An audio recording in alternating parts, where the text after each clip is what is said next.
Wow! Hello guys! For today's video, welcome back po sa ating kusina serye. Uy, namiss ko mag-voice over. So, ngayon ay mag-date muna kami ng aking asawa sa SM Trece Martires, Cavite. Tamang ice cream lang. Tipid-tipid. Uy, ka-sweet. Oh, kala mo tunay. Charot. Fast forward, pumunta muna kami ng palengke para bumili ng mahiwagang pusit. Mahiwagang pusit? Malaking pusit. Ayan guys, o diba? Ang laki. Kalahati ko na. Iihawin natin yan guys. Dahil sabi nga ni Kamangyan, ay masarap daw itong ihawin. So, dahil gaya tayo, gagayahin natin yan. Diba?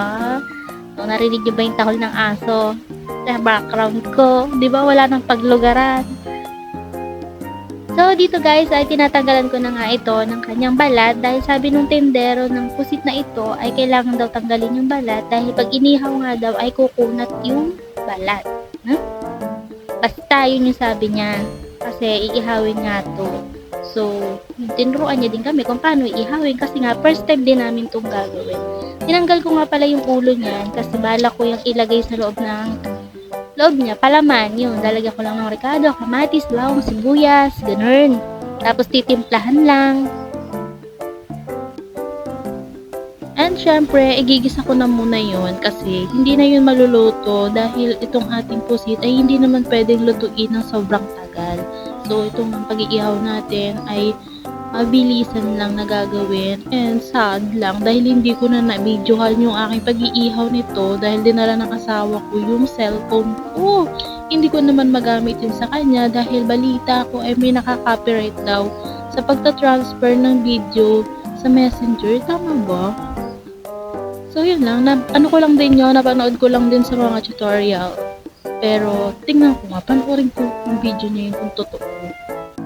Ayun na nga, nandito na tayo sa ating pagigisa, yung favorite part ko lagi sa pagbibideo.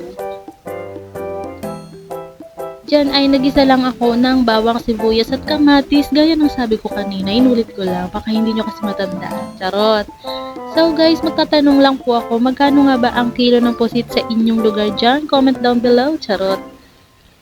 Dito po kasi sa amin ay nabili ko lang siya ng 130 dahil yun po ay tanghali na at pauwi na po yung ibang nagtitinda ng isda. So siguro pinapaubos na lang para hindi masayang.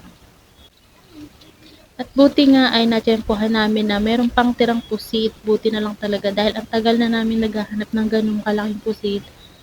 At ngayon lang namin talaga yung natagpuan. Hintay-hintay lang natin dito na magisa ito dahil igigisa ko nga dito yung mga galamay ng pusit kasi wala naman akong pambiling seafood. So, dito na lang muna tayo sa mga galamay ng pusit at pagtiyagaan na muna natin tech, okay? Naglagay nga rin pala ako dito guys ng pampalasa tulad ng aking brand na Gilisang Mix, baka naman. At ng paminta, syempre, and konting oyster sauce. Yan. Hindi na ako naglagay dyan ng asin guys dahil yung pusit ay maalat na dahil ngayon ay di ba, nahuhuli sa dagat. So, matik maalat na yun. Kaya hindi na tayo maglalagay ng asin for today's video. At ayan na nga, inilagay ko na yung aking mga ginayat na galamay ng pusit. Yan, ang dami din pala nun. No? Ayan, pwede na nga ulamin yun. Sarap nun.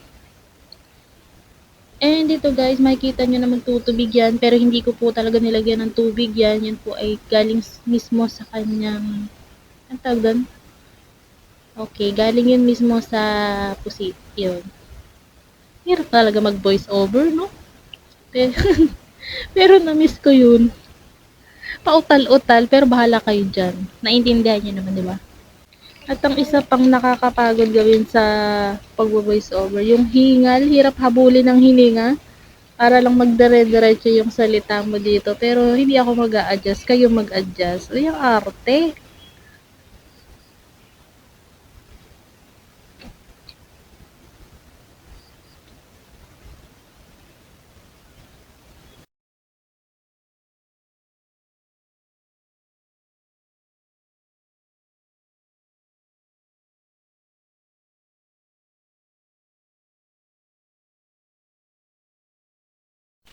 At ayan na nga guys, yung sinasabi ko sa inyo, napusa nga siya ng tubig.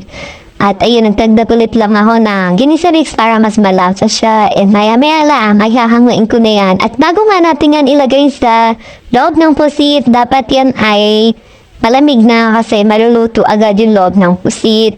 Pag nilagay natin yan ng mainit.